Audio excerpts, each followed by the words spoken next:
Бројки со Наташа Мерсовска на Радио Слободна Македонија.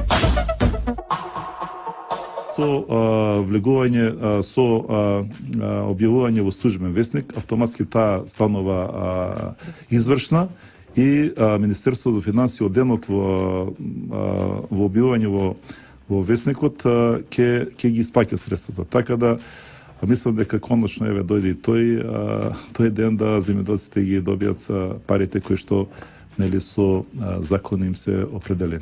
Пари во буџетот за оваа намена има. Кои земјоделци прво ќе ги добијат субвенциите? Па вака, вие знаете, директорот на платечната агенција повеќе пати даваше изјави, да не кажам неделно, бар најмалку поеднаш се јавуваше. Тој кажа, го даде приоритетот, односно прво ќе се исплатат заостанатите субвенции од 2015 година. Во јавноста се шпекулира се о волкус и онолкус, јас само да кажам дека се работи за 72 милиони денари или 1.200.000 евра.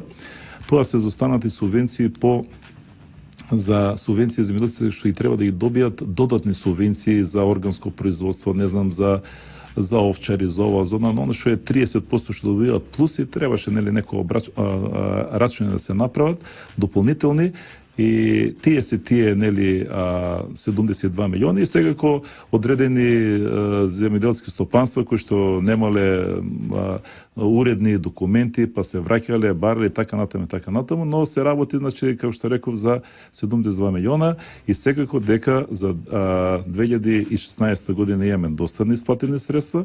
Прво, сакам да кажам дека вие знаете дека за 2016 година со ребалансот на буџетот од 100 милиони евра кои што имаме стандардно за директни плаќања, 10 милиона евра ни беа симнати ради поплавите што се станаа во североисточниот дел на Скопје.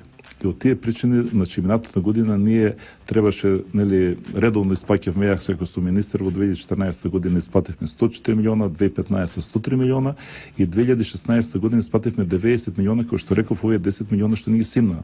Доколку не се тие пари симнаа ради поплавите што настанаа во Скопје, ние и минатата година ќе испативме 100 милиона. Така да за оваа година, за 2017 исто така имаме 100 милиона евра и за останати средства, значи неисплатени за 2015 и 2016 година се некаде 4 милиарди или околу 67-8 милиона евра. Пред се тука највеќе е тутунот, каде што, знаете, тој се испаќа наредната година се 25 милиона евра и секако сите оние што рековте, ќе ги испаќаме поред како согласно, како доаѓале, тие што се најзастарените, сега најпрво тие ќе ги испаќаме. Во секој случај, мислам дека овие средства се обезбедени, ги има во буџетот, ги има во програмата и Министерството за финансии се надевам дека во најбрз можем рок ги исплати овие средства. Законскиот рок истекува крајот на јуни, ќе ги добијат заостанатите субвенции до тогаш?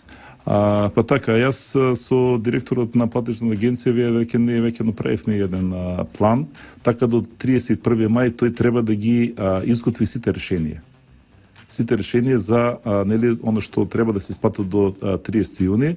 Се надевам дека Министерството за финансии ќе најде можности. Знаете, сега се работи за една поголема сума, кој што реков некаде околу 68-70 милиони евра. Значи треба да се исплатат во еден кус период, но она што ви реков, дека Министерот за финансии кажа дека средствата се обезбедени и дека ќе може да се исплатат.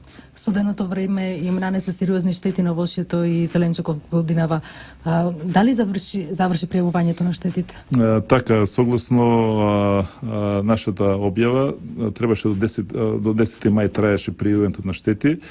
Значи, заврши пријавувањето на штети, некаде 11.000 записи се направени, односно 11.000 земјоделци се имат пријавено.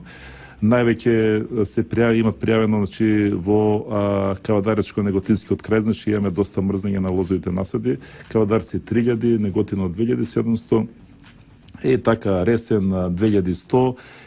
Знаете, Берово исто така има доста овие модра слива насади, кои што, да не кажам 100% се измрзнати. Така да, значи, 11.000 се пријави. Сега комисиите излегуваат на терен. Колку време ќе трае тоа? Па ви реков, значи, комисијата доека не ги заврши сите овие, формира 73 комисии, Значи формирани се 73 комисии, тие веќе одат на терен и така да мислам дека со законот е еден подолг период, но ние нема тоа да го мислам дека за еден месец дена ние се тоа ќе помине. И како ќе биде обештетувањето, дали ќе биде 100%? Па вака, согласно законот за земјоделие и рурален развој, обештетувањето може да се плати до 100%, но секако дека ние мораме да процентот ќе зависи практично од тоа колку вид ќе биде штетите, значи висината на штетата која што ќе биде и секако со средствата кои што располагаме во нашата програма. Врз база на тоа ние ќе определиме и процентот. Значи во овој момент не можам ништо да кажам бидејќи не знаеме ни еден податок. Значи треба да видиме колку ви се штетите и врз база на тоа ќе ги знаеме нели колку се парите, знаеме што треба да исплатиме, колку имаме пари, врз база на тоа ќе определиме процентот. Реално кога би можеле овие земјоделци да ги добијат парите од обештетувањето?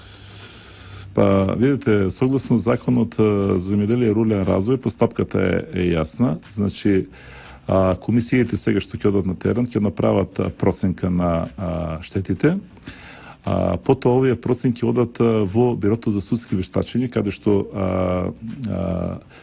ќе се направи ревизија на овие проценки и после ревизијата на проценките јас изготвувам информација до влада, каде што ќе кажам колка ви се штетите и ќе предложам процент кој што владата треба да го исплати и после одлуката на влада средствата ќе се исплаќат. Значи се работи за една постапка која што не можеме нели да кажеме колку ќе трае. Се работи за 11.000 записници. Бројки со Наташа Мерсовска на Радио Слободна Македонија.